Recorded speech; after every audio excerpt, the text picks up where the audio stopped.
एक समय की बात है, एक सुंदर नवयुवक साधु आगरा के बाजारों में गाता हुआ जा रहा था। लोगों ने समझा इसकी भी मौत आ गई है। वे उसे उठे कि उसे नगर की रीत की सूचना दे दे, मगर निकट पहुंचने से पहले ही मुग्ध होकर अपने आप को भूल गए।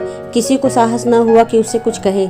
दम के दम में यह समाचार जंगल में आग की तरह फैल गया कि एक साधु रागी आया है जो बाजारों में गा रहा है। सिपाहियों ने हथकड़ियां संभाली और पकड़ने के लिए साधु की ओर दौड़े, परंतु पास आना था कि रंग पलट गया। साधु के मुखमंडल से तेज की किरणें फूट रही थी, जिनमें जादू था, मोहिनी थी और मुग्ध करने की शक्ति थी। सिपाहियों को न अपनी सुध रही और न हथकड़ियों की, न अपने बल की, न अपने कर्तव्य की, न बादशाह की, न बादशाह के हुक्म की। वे आश्चर्य से उसके मुख की ओर देखने लगे, जहाँ सरस्वती का वास था और जहाँ से संगीत की मधुर ध्वनि की धारा बह रही थी। साधु मस्त था, सुनने वाले मस्त थे, जमीन आसमान मस्त थे। गाते गाते साधु धीरे धीरे चलता जाता था और श्रोताओं का समूह भी धीरे धीरे से चलता जाता था। ऐसा मालूम होता था जैसे एक समुद्र है जिसे नवयुवक साधु आवाज़ों की जंजीरों से खींच रहा है और संकेत से अपने साथ साथ आने की प्रेरणा कर रहा है, और उसकी इच्छा की अवहेलना करने की किसी में हिम्मत नहीं। मुग्ध जन समुदाय चलता गया, पता नहीं किधर, पता नहीं कितनी देर। एकाएक गाना बंद हो गया। जादू का प्रभाव टूटा तो लोगों ने देखा कि वे तानसेन के महल के सामने खड़े हैं। उन्होंने दुख और पश्चाताप से हाथ मले और सोचा, यह हम कहाँ आ गए। साधु अज्ञान ही में मौत के द्वार पर आ पहुंचा था।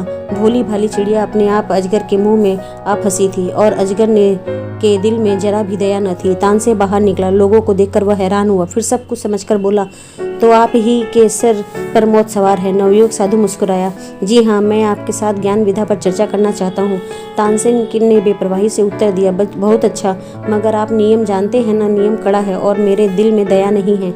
मेरी आंखें दूसरे की मौत को देखने के लिए हर समय तैयार रहती है। नवयुवक ने कहा, और मेरे दिल में जीवन का मोह नहीं है। मैं मरने के लिए हर समय तैयार हूँ। इसी समय सिपाहियों को अपनी हथकड़ियों का ध्यान आया। झंकारते हुए आगे बढ़े और उन्होंने नवयुवक साधु के हाथों में हथकड़ियां पहना दी। भक्ति का प्रभाव टूट गया। श्रद्धा के भाव पकड़े जाने के भय से उड़ गए और लोग इधर उधर भागने लगे। सिपाही कोड़े बरसाने लगे और लोगों के तितर बितर हो जाने के बाद नवयुवक साधु को दरबार की ओर ले चले। दरबार की ओर से शर्तें सुनाई गई। कल प्रातःकाल नगर के बाहर वन में तुम दोनों का गान युद्ध होगा। अगर तुम हार गए तो तुम्हें मार डालने तक का तानसेन को पूर्ण अधिकार होगा, और अगर तुमने उसे हरा दिया तो उसका जीवन तुम्हारे हाथ में होगा। नौजवान साधु के शर्त मंजूर कर ली। दरबार ने आज्ञा दी कि कल प्रातःकाल तक सिपाहियों की रक्षा में रहो। यह नौजवान साधु बैजू बावरा ही था।